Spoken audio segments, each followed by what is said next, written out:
Hello, ഹമീൻസ് cooking വേൾഡിലേക്ക് എല്ലാവർക്കും സ്വാഗതം. ഇന്ന് ഞാൻ വന്നിട്ടുള്ളത് ഒരു സ്പെഷ്യൽ നാരങ്ങ വെള്ളത്തിൻ്റെ റെസിപ്പിയുമായിട്ടാണ് കേട്ടോ. ഇത് വളരെ സിമ്പിളാണ് ഉണ്ടാക്കിയെടുക്കാൻ, നല്ല ടേസ്റ്റുമാണ് കേട്ടോ. ഒരു ചെറിയൊരു ഇൻഗ്രീഡിയൻസ് മാത്രമേ ഇതിൽ ഞാനിപ്പോൾ സ്പെഷ്യലായിട്ട് ചേർക്കണുള്ളൂ. അപ്പോൾ വീഡിയോ എല്ലാവരും ഒന്ന് കണ്ടു നോക്കുക. എന്നിട്ട് നിങ്ങൾക്ക് ഇഷ്ടപ്പെടുകയാണെങ്കിൽ ലൈക്ക് ചെയ്യാനും ഷെയർ ചെയ്യാനും മറക്കരുത്.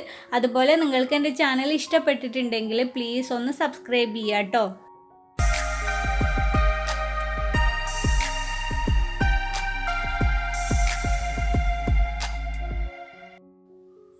ഈ നാരങ്ങ വെള്ളം ഉണ്ടാക്കാനായിട്ട് ഞാനിപ്പോൾ 2 നാരങ്ങയുടെ നീര് ഒരു ബൗളിൽ പിഴിഞ്ഞെടുത്തിട്ടുണ്ടായിരുന്നു. അതിപ്പോൾ ഞാൻ മിക്സിയിലേക്ക് ചേർത്തിട്ടുണ്ട്. പിന്നെ കണ്ടോ, ഇത്രയും പോകുന്നൊരു കഷ്ണം ഇഞ്ചിയും കൂടെ ഞാൻ ചേർക്കുകയാണ്. പിന്നെ ആവശ്യത്തിന് പഞ്ചസാര ചേർക്കുക കേട്ടോ. പഞ്ചസാര ഓരോരുത്തരുടെയും മധുരത്തിനനുസരിച്ചിട്ട് ചേർക്കാവുന്നതേ ഉള്ളൂ. പിന്നെ ഞാൻ ഇതിലേക്ക് ചേർക്കാൻ പോണ സ്പെഷ്യൽ ഇൻഗ്രീഡിയൻസ് ആണ് മാങ്ങയുടെ 2-3 ചെറിയൊരു കഷ്ണം മാത്രം ചേർത്ത് കൊടുത്താൽ മതി കേട്ടോ. ഇതൊരു കളറിന് വേണ്ടിയിട്ട് മാത്രം ചേർക്കണേണ് കേട്ടോ. പിന്നെ ഇതിലേക്ക് ആവശ്യത്തിന് വെള്ളം ഒഴിച്ചു കൊടുക്കുക. ഞാനിപ്പോൾ 5 കപ്പോളം വെള്ളമാണ് ഒഴിച്ചു കൊടുത്തിട്ടുള്ളത് കേട്ടോ. ഇനി എല്ലാം കൂടെ നന്നായിട്ടൊന്ന് അടിച്ചെടുത്തിട്ട് വരാം.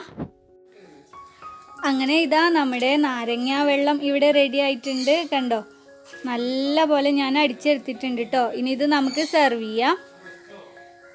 ഇത് നമുക്ക് നോമ്പ് തുറക്കൊക്കെ നല്ലൊരു റീഫ്രഷ്മെൻ്റ് ആയ ഡ്രിങ്കാണ് കേട്ടോ. നല്ല ടേസ്റ്റാണ്. എല്ലാവരും ഒന്ന് ട്രൈ ചെയ്ത് നോക്കുക. വളരെ എളുപ്പത്തിൽ നമുക്കിത് ഉണ്ടാക്കിയെടുക്കാവുന്നതേ ഉള്ളൂ. അപ്പോൾ ഈ വീഡിയോ എല്ലാവർക്കും ഇഷ്ടമായിട്ടുണ്ടെന്ന് വിചാരിക്കുന്നു. ഇഷ്ടമായിട്ടുണ്ടെങ്കിൽ ലൈക്ക് ചെയ്യുക, ഷെയർ ചെയ്യുക. പിന്നെ നിങ്ങൾക്ക് എൻ്റെ ചാനൽ ഇഷ്ടപ്പെട്ടിട്ടുണ്ടെങ്കിൽ പ്ലീസ് ഒന്ന് സബ്സ്ക്രൈബ് ചെയ്തേക്കണേ. അപ്പോൾ നമുക്ക് പുതിയൊരു വീഡിയോയുമായിട്ട് വീണ്ടും കാണാം.